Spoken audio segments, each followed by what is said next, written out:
साहिबगंज सकरी गली में बने मल्टी टर्मिनल परियोजना से विस्थापित सैकड़ों परिवारों को वर्षों बाद भी पुनर्वास का लाभ नहीं मिल सका है।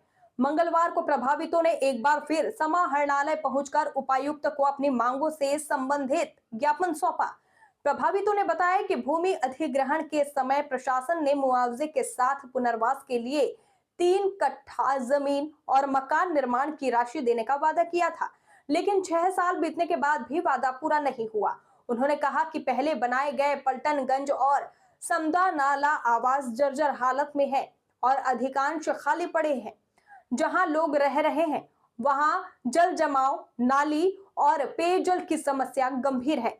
अब सरकार की ओर से तालझारी प्रखंड के बांसकोला गांव में नए आवास बनवाने की योजना है, जिसका प्रभावित विरोध कर रहे हैं।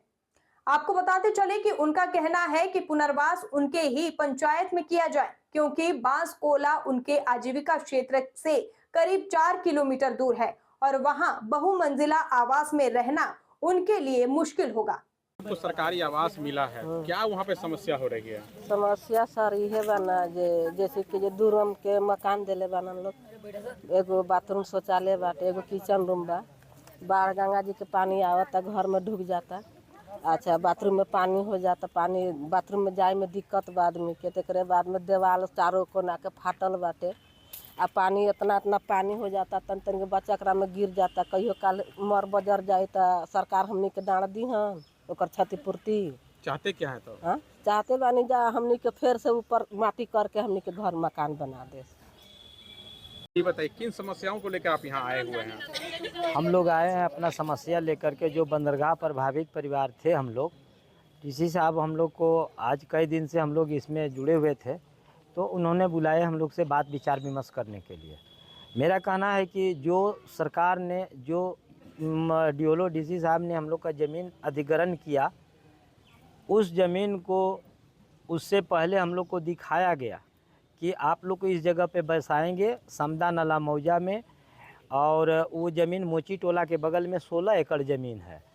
और यह भी आश्वासन दिए कि आपका पंचायत, प्रखंड, जिला, अंचल, अनुमंडल कुछ नहीं बदलेगा, आप लोग का एकदम बगल में बसाएंगे, जो कि एकदम बंदरगाह से प्रभावित बगल में जो ज़मीन है उस तरह के दिखा करके हम लोग को पहले वो एक्वायर किए।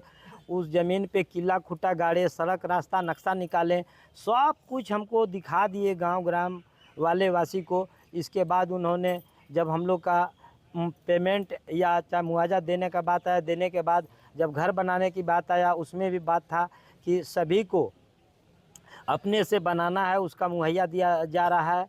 उसका पैसा कर दिया था क्लियर कि 50,000 रुपया आपको ऐसे राशि है और 2 लाख रुपया प्रधानमंत्री के तहत मिलेगा घर बनाने के लिए। इस तरह से मिला के कुल 8,36,000 रुपया का बजट बनाया था, जिसमें कि उन्होंने ऐसा कुछ नहीं किया। हम लोग को बनाने के लिए भी ज़मीन एक्वायर करके नहीं दिया, और जो ज़मीन दिखा करके उन्होंने हमारा ज़मीन को अधिग्रहण किया, वो ज़मीन हमको नहीं दे रहा है। हम विरोध करते हैं कि वह ज़मीन मिलेगा तो हम लोग वहाँ से हटेंगे और उस ज़मीन पर, उसी मौजा पर, उसी समदा नाला में हम लोग बसेंगे। और यहाँ वहाँ जहाँ तहाँ बना करके वो अपना सरकार अपना पैसा को व्यस्त न करें, उसको नाजायज़ खर्चा न करें, और हम गरीब को घर से बेघर न करें। हमारे बच्चों को जाति आय निवास बनाने से उनको प्रदाटित न करें, और हमारे जितने भी मांगे हैं उस मांग पर सही दिशा से सरकार हमारी काम करे।